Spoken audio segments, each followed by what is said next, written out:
Buenos días. Nos volvemos a encontrar en este contexto de pandemia para reflexionar en torno al Evangelio de Juan. Seguimos en el capítulo 7 y continuamos a los versículos 17 al 24. Allí está esta afirmación de Jesús. El que habla por su propia cuenta, su propia gloria busca.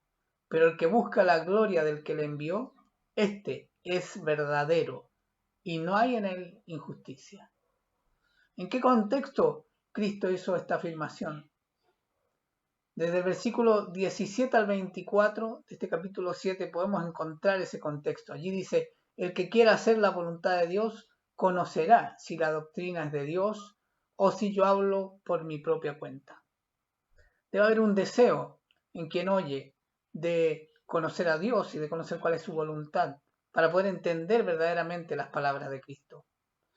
Por eso agrega, el que habla por su propia cuenta, su propia gloria busca. Pero quien busca a Dios no busca su gloria, busca la verdad, busca la gloria eterna, que es de Dios y que también está disponible para nosotros a través de Jesucristo. Dice, pero el que busca la gloria del que le envió, este es verdadero y no hay en él injusticia. Este es Jesucristo.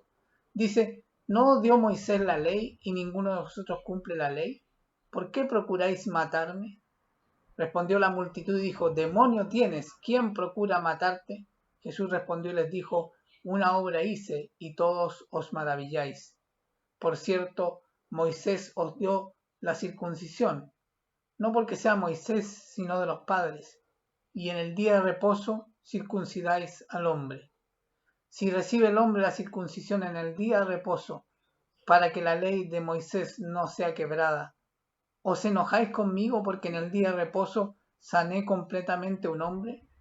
No juzguéis según las apariencias, sino juzgad con justo juicio.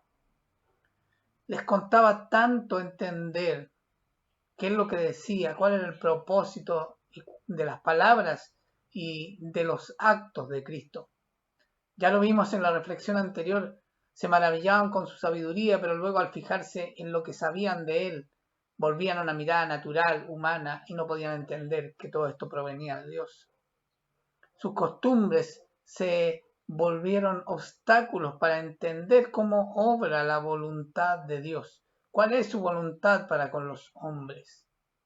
En Marcos 2, 25 al 28 encontramos el siguiente relato que nos muestra esta misma tensión entre la religión, las costumbres, las cosas externas, los hábitos humanos, aún bien intencionados, y la verdad viva representada en Jesucristo.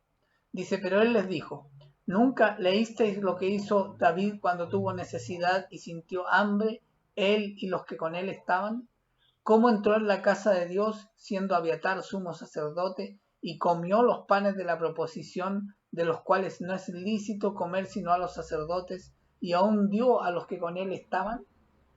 También les dijo, el día de reposo fue hecho por causa del hombre, y no el hombre por causa del día de reposo.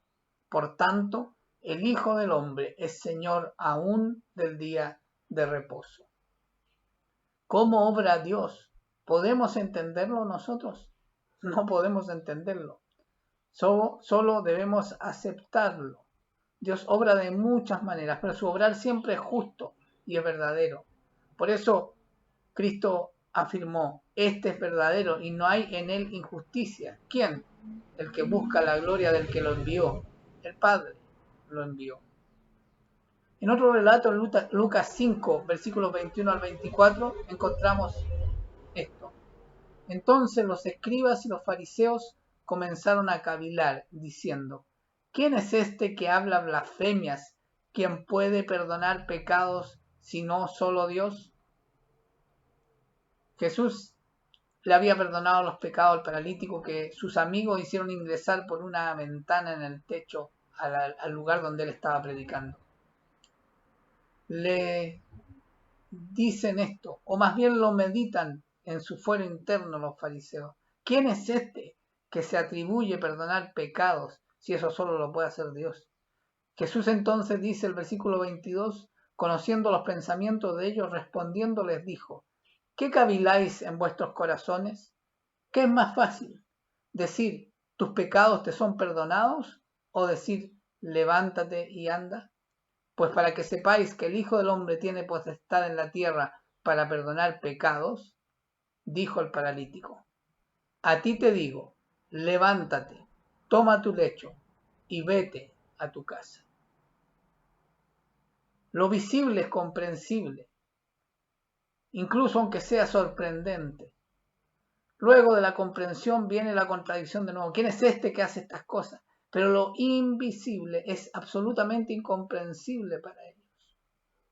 Es como se lo explicó el mismo Jesucristo a Nicodemo, este sabio, este hombre con una posición importante entre los fariseos, pero que sabía que había una verdad en este maestro simple, pero profundo, llamado Jesús.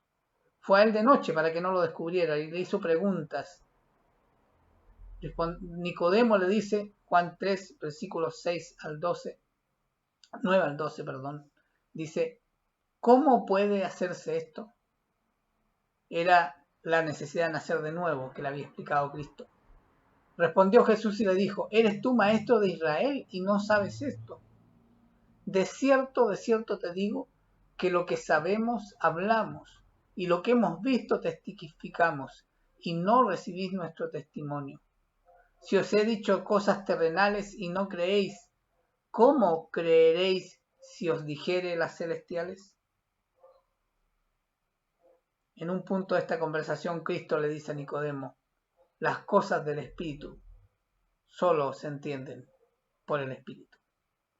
Gracias a Dios que el Espíritu ya fue derramado sobre el mundo y está sirviendo el propósito para el cual Dios lo envió. Traer revelación a quienes hemos recibido a Cristo y conocer que es verdadero y no hay en él injusticia. Y todas sus promesas, las de Dios, vienen a nosotros a través de Jesucristo. Que el Señor te bendiga.